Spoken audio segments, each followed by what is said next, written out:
Hi, naitwa Monalisa na hii ni Diko.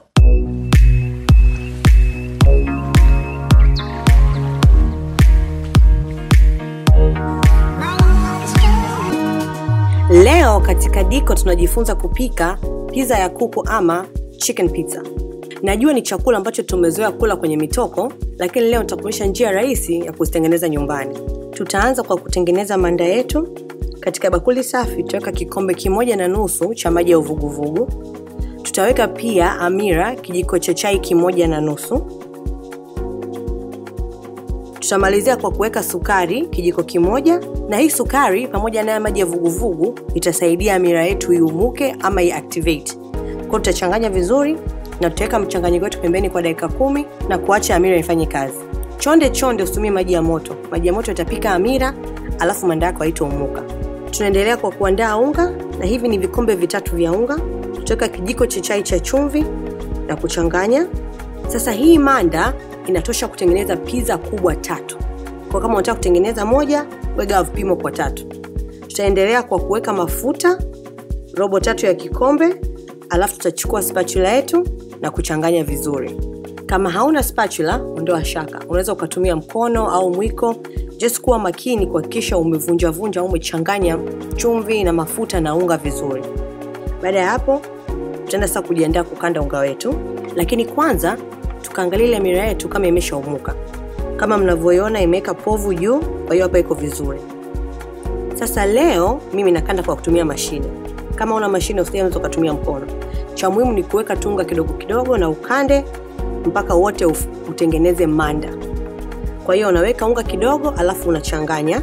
Unga ambao umeshaweka ukishachanganyika vizuri na yale maji, unaongeza unga taratibu mpaka manda itengenezeke. Na muda wa kukanda ni kama dakika 10. Ni kazi kidogo ya mkono na mama kijacho nishachoka. Kwa hiyo nimeamua nitumie mashine. Kama mnavyoona taratibu zoezi linasonga, unga kidogo usiwe na haraka. Jamani, hizi ni wiki za mwisho. Si mnajua uchovu wake? Acha kabisa uelezeke. Si mnaona hata kucha kupaka rangi imekuwa mtihani? Dada yenu nimechoka, acha tu. Baada ya dakika zetu 10, manda yetu iko tayari kama mnavyoona. Tena sasa kutoa mashine niwaoneshe inafananaje. Uvumilivu kidogo jamani, si mnajua teknolojia na mambo ya mzungu. Kwa taratibu tupeane muda kidogo.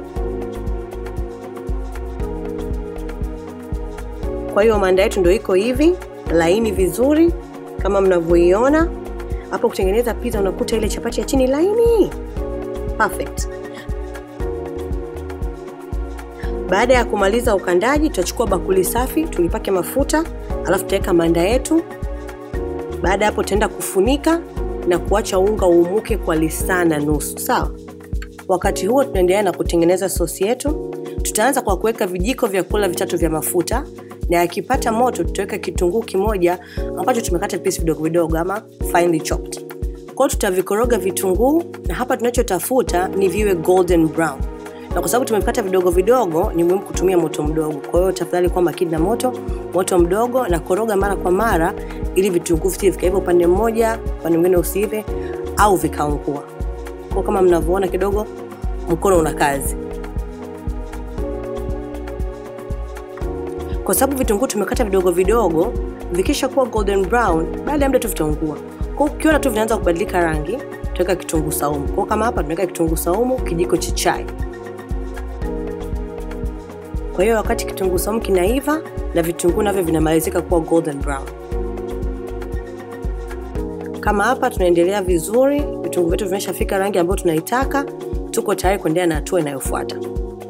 Tutaendelea kwa kuweka nyanya, na hizi ni nyanya 4 za size ya kati ambazo tu nimesaga kwenye blender. Kwa tutaweka nyanya, tutazikoroga na kuhakikisha zimechanganyika vizuri na vitunguu vyetu na vitunguu saumu.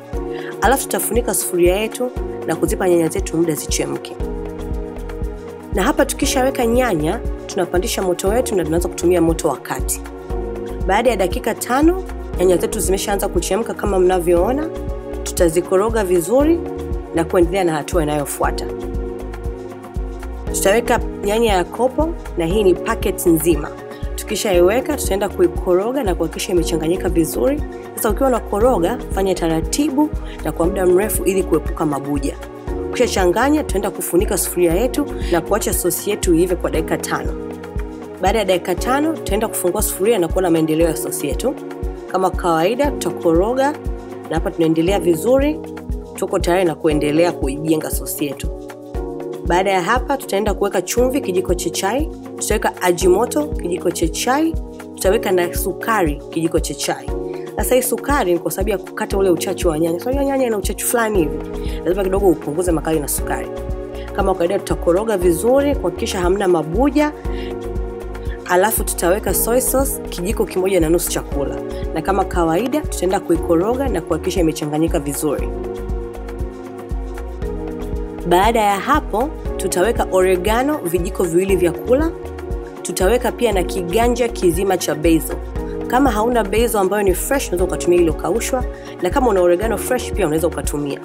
Tutaenda kukoroga na kuchanganya vizuri basil na oregano pamoja na sosi yetu. Alafu tutafunika sufuria yetu, tutapunguza moto mpaka chini na kuacha sosi hivi kwa dakika 10. Baada ya dakika 10 sosi yetu inakaribia kuwa tayari, inaendelea vizuri, imekuwa nzito ambayo inamaanisha ile flavor sasa ya oregano na basil na nyanya imeconcentrate. Tutamalizia na nusu ya chicken cube. Tutaikoroga vizuri, hakikisha umeivunja vunja imeyeyuka imechanganyika na sauce. Alafu baada ya hapo tutafunika tena sufuria yetu na kuacha sosi yetu hivi kwa dakika 10 za mwisho. Baada ya dakika zetu 10 tutaenda kuicheck sosi yetu na hapa iko tayari. Kama mnavyoona maji yote yameshakuwa mvuke, imekuwa nzito kama uji, na ukitaka kujua imeiva vizuri kichemka inakuwa kama ule uji mzito. Kwa hiyo hapa tuko vizuri, tukacheki unga wetu. Baada ya lisaa na nusu, manda yetu kama mnavyoona imeshaumuka, imekuwa mara 2 yalivyokuwa. Tutaenda kuipiga kidogo ngumi kutoa hewa na kukanda tena kidogo kwa kama dakika 1 kuweka tunga ukae sawa. Baada ya kukanda, tutaenda kuchukua unga wetu na kutoa madonge 3 yanayolingana. Sasa donge moja ni kama size ya chapati kubwa. Kwa hiyo imagine kama unapika chapati kubwa sana. Kwa baada ya kutoa donge letu tutaliweka shape ya duara vizuri, alafu tuko tayari kwenda kusukuma. Kwenye kusukuma tutachukua kibao chetu kisafi na kuweka unga wa kutosha. Tutatumia unga mwingi kidogo tofauti na ambao tunatumia tukiwa tunapika chapati, kwa sababu hili donge halitakiwi kutokupata unga. Usipopata unga itanata alafu utaharibu movie. Jamani hizi kucha Mungu apende, msameni. Anyways, kwa taratibu unakuwa unaliminya na kulitanua. Sasa kama wewe una uvumilivu unaweza ukafanya hivi mpaka ufikie shape unayotaka ya chapati yako. Lakini kwa kweli ndugu yenu hapa uvumilivu umeshinda, kwa nitasukuma. Lakini taratibu hakikisha kila sehemu imepata unga vizuri na unga uko kwenye kibao kizima ili uko unasukuma isishike. Kwa hapa tuko vizuri, naenda kuchukua msukumio na nitasukuma mpaka chapati yangu ifikie size ya kibao. Sasa kwenye kusukuma, usukume iwe nyembamba vizuri kama nusu sentimita. Ikiwa nene sana kumbuka inaamira itaumuka, alafu huko chini utakuwa kama unakula mkate. Sawa? Kwa kama nusu sentimita hivi inatosha. Na hapa mimi nipata size ambayo inanitosha kibao changu kama mnavyoona kimeshajaa. Niko tayari kuendelea na hatua inayofuata. Najua nilisema manda yetu tunatengeneza pizza kubwa 3, lakini hapa mimi naonyesha jinsi ya kutengeneza pizza moja tu. Sawa? Kwa tutaendelea kuweka sahani yetu ya kupikia pizza, alafu tutachukua mafuta pamoja na brush. Tutabrush mafuta kwenye sahani yetu ya kupikia ili kuavoid pizza yetu kushika ama kunata chini. Baada ya kupaka mafuta kwenye sahani nzima, tutaendelea kwa kunyunyuzia unga. Taratibu, sio unga mwingi, sio kama ule wa kusukumia. Taratibu. Ukishanyunyuza, unageuza sahani ili unga ufike kila mahali.